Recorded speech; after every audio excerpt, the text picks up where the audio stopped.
Video में हम लोग देख रहे थे क्रिटिकल एंगल। इसमें हम लोग देखेंगे एक्सेप्टेंस एंगल और लेटर उसके बाद से देखेंगे क्या है इसमें। तो कोई ऑप्टिकल फाइबर है तो ऑप्टिकल फाइबर में एक्सेप्टेंस एंगल क्या है। एक्सेप्टेंस एंगल को ग्राह्य कोण कहते हैं। तो ये जहाँ से देखें ये फाइबर कोर का ये एक्सिस है, कोर एक्सिस इसको कहते हैं। ये कोर एक्सिस है, ये कोर है, पूरा कोर है, ये क्लैडिंग है।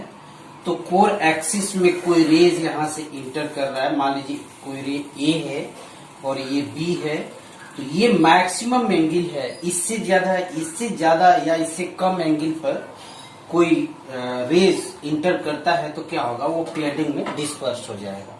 लेकिन यहाँ क्या है, यदि हम मान के चलते हैं कि ये कोई रेज है जो कि रेज ए है, ये क्या होता है, ये कोर और क्लैडिंग इंटरफेस पे जाके टोटल इंटरनल रिफ्लेक्शन करता है। तो मैक्स जो ये एंगल है वह मैक्सिमम एंगल है, यानी ग्राह्य कोण कह सकते हैं या एक्सेप्टेंस एंगल, वह मैक्सिमम एंगल है जिस पर कि ये कोर एक्सिस पर सब्सटेंड करने के बाद कोर क्लैडिंग इंटरफेस पर वो टोटल इंटरनल रिफ्लेक्शन करने लगे। That angle is known as the acceptance angle. तो वह कह सकते हैं मैक्सिमम एंगल है जिस पर ये क्या है, core axis, core cladding interface पर ये क्या कर रहा है, टोटल इंटरनल रिफ्लेक्शन कर रहा है। इसको हम क्या कहते हैं, ग्राह्य कोण कहते हैं। इसको हम लोग मैथमेटिकली इसको रिजॉल्व कर सकते हैं। मैथमेटिकली इसको हम लोग रिलेशन निकाल सकते हैं।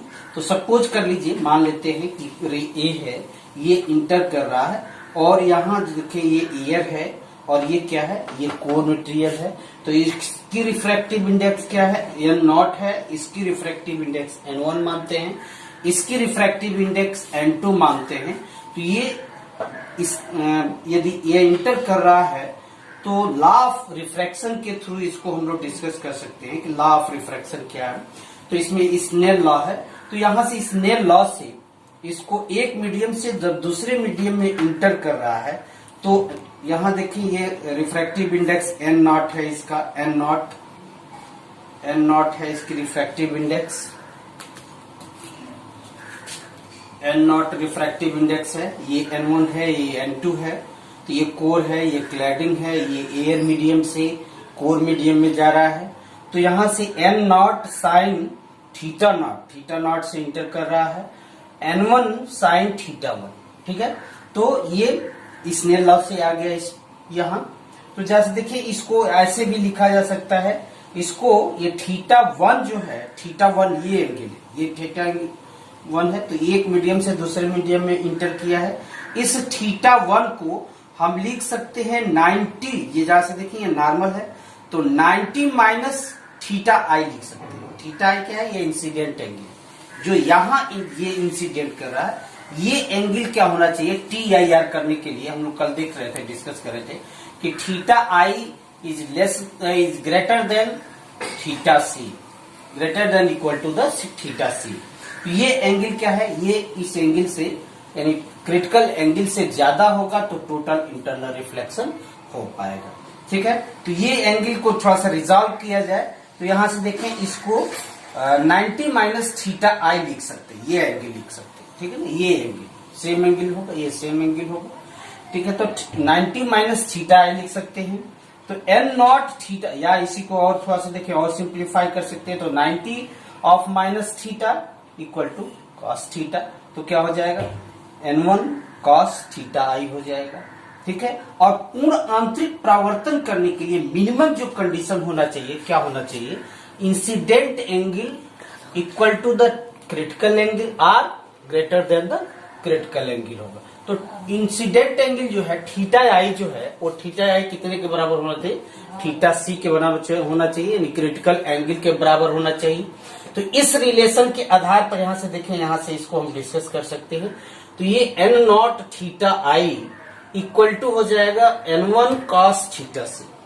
ठीक है, जबकि जैसे देखिए हम लोग साइन थीटा सी की वैल्यू निकाले थे पिछले वीडियो लेक्चर में, n2 अपान n1 होता है, यानी क्रिटिकल एंगल जो होता है n2 अपान n1 होता है।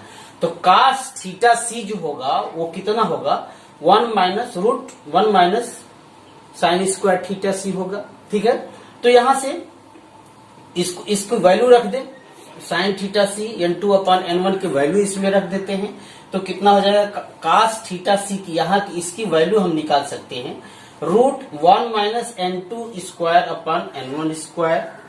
और थोड़ा सा रिजॉल्व कर लें, तो इसको रिजॉल्व करेंगे तो ये इधर मल्टीप्लाई करेंगे और इसमें इसको माइनस कर देंगे, तो ये डिवाइडेड बाई n1 स्क्वायर होगा, n1 स्क्वायर का रूट होगा तो n1 हो जाएगा। तो cos theta C equal to हो जाएगा root n1 square minus n2 square upon n1। ठीक है, तो समीकरण 2 से देखें, तो समीकरण 2 से n not equal to n sine theta not equal to हो जाएगा n1। यहां से देखें समीकरण 2 से ये है, तो समीकरण तो इस यहाँ कास थीटा सी की वैल्यू हम पुटअप कर देंगे, कास थीटा सी की जो वैल्यू आ रही है तो इससे यहाँ हम पुटअप कर दिए, तो root n1 square minus n2 square upon n1 होगा। ठीक है ना, तो यहां से जैसे देखें n नॉट जो है वो क्या है, एयर मीडियम है, तो एयर मीडियम की रिफ्रैक्टिव इंडेक्स कितना होता है, 1 होता है, तो यहाँ ये वैल्यू क्या हो जाएगा, 1 हो जाएगा। और sine theta C equal to हो जाएगा root n1 square minus n2 square, root n1 square minus n2 square होगा। ठीक है, तो यही क्या होगा, इसको हम इधर भेज दें तो sine inverse of theta not equal to हो जाएगा sine inverse of root n1 square minus n2 square. तो यहां से एक्सेप्टेंस एंगल निकल आएगा, तो एक्सेप्टेंस एंगल जो होगा थीटा नॉट इक्वल टू हो जाएगा sine inverse root n1 square minus n2 square. तो एक्सेप्टेंस एंगल जो होगा ये मैक्सिमम एंगल होगा जिस पर कि वो कोर क्लैडिंग इंटरफेस पर क्या करे, वो टोटल इंटरनल रिफ्लेक्शन कर सके। ठीक है ना, तो यहां से ग्राह्य कोड जो है यानी acceptance angle, it is nothing but it is the maximum angle eight which at the core axis which suffer for the total internal reflection in the core. ठीक है ना, तो ये कोर में क्या है, वह अधिकतम कोण है जिस पर कि क्या है, कोर एक्सिस पर सबस्टेंड होने पर वो रेज क्या है, कोर क्लैडिंग इंटरफेस पर टोटल इंटरनल रिफ्लेक्शन करने लगे। ठीक है ना, तो इसके बाद से हम लोग न्यूमेरिकल अपर्चर देखेंगे, एक्सेप्टेंस कोण कैसे बनता है, इसी पर एक्सेप्टेंस कोण इधर से रेज दे देंगे, तो रेज दिए जरा से देखेंगे, अभी इसको एक्सेप्टेंस कोण देंगे न्यूमेरिकल अपर्चर और वी नंबर यहां से देखने का प्रयास करेंगे। एक्सेप्टेंस कोण CONE जरा से देखिए, यहाँ जो है CORE है, कोर है, ये कोण है, कोण मीन्स शंकु। ठीक है ना, तो ग्राह है जो शंकु है ये कैसे बनता है, तो जैसे देखा जाए ये कोर एक्सिस है, ये कोर एक्सिस है। ठीक है, तो इस कोर एक्सिस पर ये एक्सेप्टेंस एंगल होता है, ये एक्सेप्टेंस एंगल होता है।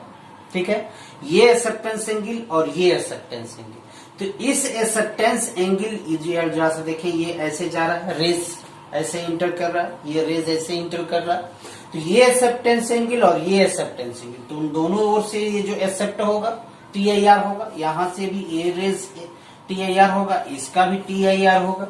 ठीक है, तो ये इसको यदि हम अक्ष के तरफ इसको रोटेट करें, ये पूरा रोटेट करें, तो ये एक शेप बनता है, ये जो शेप बनता है ये क्या है, ये शेप का नाम आप जानते हैं शंकु है, तो ये यानी कोण बन रहा है, तो इसको हम कहते हैं एक्सेप्टेंस कोण, यानी एक्सेप्टेंस एंगल पर बने हुए जो कोण है, यानी 2 थीटा A पर, 2 थीटा जो है, 2 थीटा नॉट जो है, थीटा नॉट जो क्या है, एक्सेप्टेंस एंगल है, तो 2 थीटा नॉट पर जो बना हुआ एंगल है ये क्या कहलाता है, एक्सेप्टेंस कोण कहलाता है। ठीक है ना, तो एक्सेप्टेंस कोण जो होगा, एक्सेप्टेंस एंगल जो होगा, एक्सेप्टेंस कोण एंगल जो होगा वो थीटा A होगा, और थीटा A इक्वल टू क्या होगा, 2 थीटा नॉट, और 2 थीटा नॉट की वैल्यू हम लोग निकाले थे sine inverse root n1 minus n1 square minus n2 square. ठीक है ना, तो थीटा A इक्वल टू हो जाएगा 2 sine inverse n1 root n1 square minus n2 square. ठीक है ना, तो ये एक्सेप्टेंस यानी कोर एक्सिस पर बना हुआ जो शंकु है या जो कोण है उसको हम लोग क्या कहते हैं, एक्सेप्टेंस कोण कहते हैं। ठीक है ना। तो इसके बाद से सिलेबस में है fractional refractive index. Fractional refractive index यानी भिन्नात्मक जो है, भिन्नात्मक अपवर्तनांक क्या होगा। तो इसमें क्या करते हैं, जो रिफ्रैक्टिव इंडेक्स है कोर और क्लैडिंग की जो रिफ्रैक्टिव इंडेक्स है N1 और N2, इसमें जो डिफरेंस होगा उस डिफरेंस को क्या करते हैं, कोर के रिफ्रैक्टिव इंडेक्स से डिवाइड कर देते हैं। तो ये जो कहलाता है फ्रैक्शनल रिफ्रैक्टिव इंडेक्स कहलाता है। फ्रैक्शन का नाम सुना होगा, तो फ्रैक्शनल रिफ्रैक्टिव इंडेक्स इसको कहते हैं। तो फ्रैक्शनल रिफ्रैक्टिव इंडेक्स को डेल्टा से डिनोट करते हैं। डेल्टा इक्वल टू क्या है, N1 minus N2 upon N1 होगा। ठीक है ना। इट इज ऑलवेज पॉजिटिव, ये हमेशा क्या होगा, धनात्मक होगा, कभी निगेटिव नहीं होगा। क्योंकि ये N1 जो है बड़ा है N2 से, तो ये क्या होगा, ये जो संख्या होगी हमेशा क्या होगी, पॉजिटिव होगी, निगेटिव नहीं हो सकती। ठीक है। इसकी जो वैल्यू है, सामान्यतः जो वैल्यू है जनरल, इसकी वैल्यू जो है 0.01 के आसपास होती है। ठीक है ना। तो ये फ्रैक्शनल रिफ्रैक्टिव इंडेक्स और ये क्या हो गया आपका, ये एक्सेप्टेंस कोण हो गया। ठीक है। इसके बाद से है न्यूमेरिकल अपर्चर। न्यूमेरिकल अपर्चर जो है, इसको हिंदी में आंकिक वीवर या आंकिक द्वारक भी कह सकते हैं।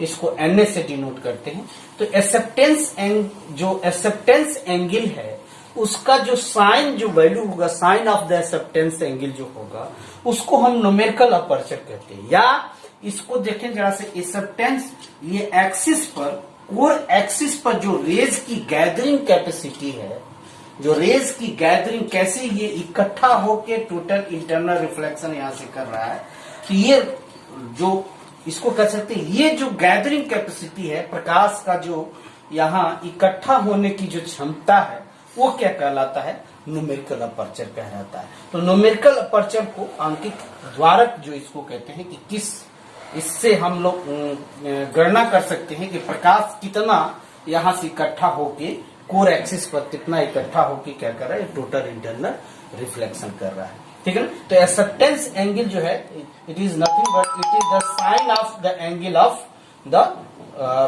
Acceptance angle. ठीक है ना। तो साइन ऑफ द एंगल कर सकते हैं, इसको न्यूमेरिकल अपर्चर कहते हैं। तो NA जो होगा क्या होगा, NA जो होगा वो साइन ऑफ थीटा नॉट होगा, एक्सेप्टेंस एंगल होगा।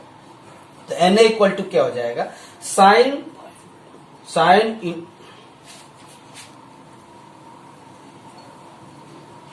Root N1 square minus N2 square. ठीक है ना। तो इसको थोड़ा सा देखें, N1 और इसको हम लोग थोड़ा सा रिजॉल्व कर लें। तो N1 square minus N2 square की जगह पर लिख सकते हैं N1 प्लस N2, और दूसरे ब्रैकेट में लिख सकते हैं N1 माइनस N2। तो नेक्स्ट वाले में इसको और डिस्कस कर लेते हैं। न्यूमेरिकल अपर्चर जो है साइन ऑफ थीटा A। ठीक है ना। तो थीटा A जो है एक्सेप्टेंस एंगल है, इसका वैल्यू जब रखेंगे तो न्यूमेरिकल अपर्चर जो होगा root N1 square minus N2 square होगा। ठीक है। इसको थोड़ा सा देखें, यहां से इसको थोड़ा सा और सिंप्लीफाई कर सकते हैं, दूसरे वे में इस न्यूमेरिकल अपर्चर को लिख सकते हैं। तो N1 square minus N2 square को लिख सकते हैं, और N1 प्लस N2, और दूसरे ब्रैकेट में लिख सकते हैं N1 माइनस N2 लिख सकते हैं।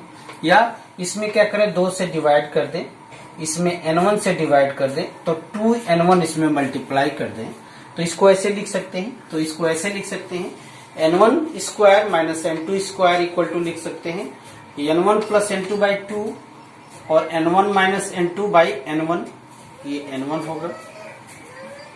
होगा तो 2N1 लिख सकते हैं। ठीक है। इसके जगह पर देखें, ये average of two core refractive index, core and cladding. तो ये जो N2 जो होता है, N2 जो है वो N1 से 10%, मैक्सिमम 10% अधिक हो सकता है, मैक्सिमम 10% अधिक हो सकता है। तो जो कम हो सकता है, सॉरी, N1 से मैक्सिमम 10% कम हो सकता है। तो एवरेज जो वैल्यू होगा लगभग क्या होगा, N1 के बराबर होगा। इसको इतना लिख सकते हैं। और जैसे देखिए, ये जो वैल्यू है, ये क्या है, फ्रैक्शनल रिफ्रैक्टिव इंडेक्स है।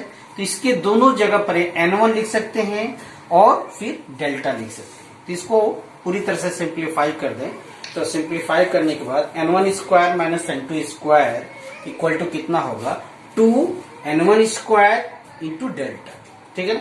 तो न्यूमेरिकल अपर्चर जो होगा इसकी वैल्यू यदि वहां रखते हैं तो न्यूमेरिकल अपर्चर जो कितना होगा n1 रूट 2 डेल्टा, ठीक है ना। तो न्यूमेरिकल अपर्चर इक्वल टू एक और फार्मूला रिजॉल्व हो गया। हालांकि न्यूमेरिकल अपर्चर के लिए क्या है, यही फार्मूला, इसको मैथमेटिकल फार्मूला से यहां से निकाल सकते हैं कि दोनों रिफ्रैक्टिव इंडेक्स दिया हुआ है तो किसी फाइबर कोर एक्सिस पर कितना प्रकाश वहां गैदरिंग कर सकता है, लाइट कितनी वहां गैदरिंग हो सकती है, उस कैपेसिटी को बताता है न्यूमेरिकल अपर्चर, ठीक है ना। तो न्यूमेरिकल अपर्चर जो है कितना प्रकाश को ग्रहण कर रहा है ये शक्ति को बताता है, ग्रहण शक्ति को बताता है।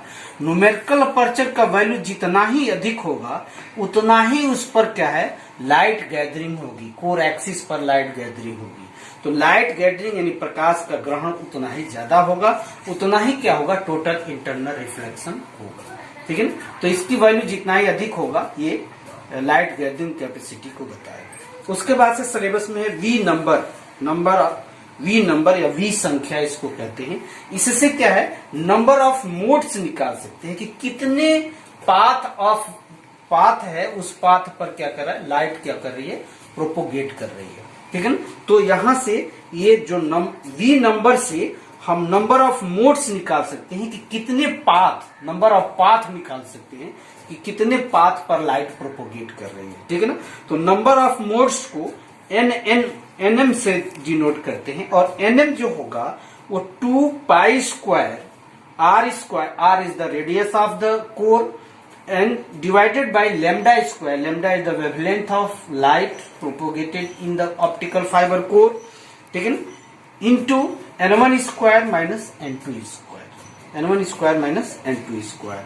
तो यहां से देखिए ये लाइट जो है वेवलेंथ है, लाइट की वेवलेंथ है, किस वेवलेंथ पर वो प्रोपोगेट कर रही है, और ये r जो है रेडियस है, जो कोर का रेडियस है, ठीक है ना। तो यहां से वी नंबर हम निकाल सकते हैं। वी नंबर जो होगा 2 pi r upon lambda root n1 square minus n2 square होगा, ठीक है ना। तो एन या एन की जगह पर यहाँ के देखें तो इसकी जगह पर हम एन लिख सकते हैं। तो इसकी जगह पर यदि एन लिख दिया जाए तो वी नंबर जो होगा कितना होगा, 2 pi r lambda into N. तो जो नंबर ऑफ मोड्स जो होता है इसके स्क्वायर का हाफ होता है, ठीक है ना। तो इसको स्क्वायर का हाफ होगा यानी nm जो होगा कितना होगा, हाफ वी स्क्वायर, ठीक है ना, हाफ वी स्क्वायर होगा। तो इसकी जो वैल्यू होती है उससे हम सिंगल मोड और मल्टी मोड फाइबर बता सकते हैं कि इसकी वैल्यू यदि 2.405 जो है, यदि इसकी वैल्यू है इससे कम है तो क्या होगा, सिंगल मोड होगा, यानी केवल एक पाथ पर लाइट प्रोपोगेट करेगी। और v की जो वैल्यू, यदि ये v की वैल्यू जो है 2.405 से अधिक है तो उसमें क्या है, बहुत से असंख्य पाथ हैं, नंबर ऑफ मोड जो है डिफरेंट हो सकता है, मैक्स एक से ज्यादा हो सकता है, ठीक है ना। तो और जस्ट देखिए ये जो वैल्यू है वो कट ऑफ वेवलेंथ इसको कहते हैं। इस वैल्यू पर 2.405 पर इस वैल्यू पर क्या होगा, कोई मोड्स फाइंड नहीं होगा, कोई प्रोपोगेशन नहीं होगा, ठीक है ना। तो उस कोर एक्सिस में कोई प्रोपोगेशन नहीं होगा, ठीक है ना। तो ये नंबर ऑफ मोड्स निकालने के लिए भी न्यूमेरिकल में पूछा जाता है कि नंबर ऑफ मोड्स कैसे निकालेंगे। तो सिंगल मोड फाइबर है तो उसकी वैल्यू कितनी होगी, 2.405। मल्टी मोड फाइबर उससे कम होना चाहिए, और यदि मल्टी मोड फाइबर है तो ग्रेटर देन द 2.405, इससे ज्यादा होना चाहिए, ठीक है। तो ये वी नंबर, न्यूमेरिकल अपर्चर और वी नंबर हो गया। इसके बाद से सिलेबस में आपके है क्लासिफिकेशन ऑफ ऑप्टिकल फाइबर और एप्लीकेशन ऑफ ऑप्टिकल फाइबर। तो नेक्स्ट में इसको देखा जाएगा, ठीक है ना। यहाँ अपने नोट्स से समझने का इसको प्रयास करें। नोट्स आपको मैं दे दिया हूँ, नहीं दिया हूँ फिर उसके बाद से उसको सेंड कर दूंगा। इसको नोट्स से समझने का प्रयास करें और जहाँ प्रॉब्लम है उसको फिर शेयर कर दो।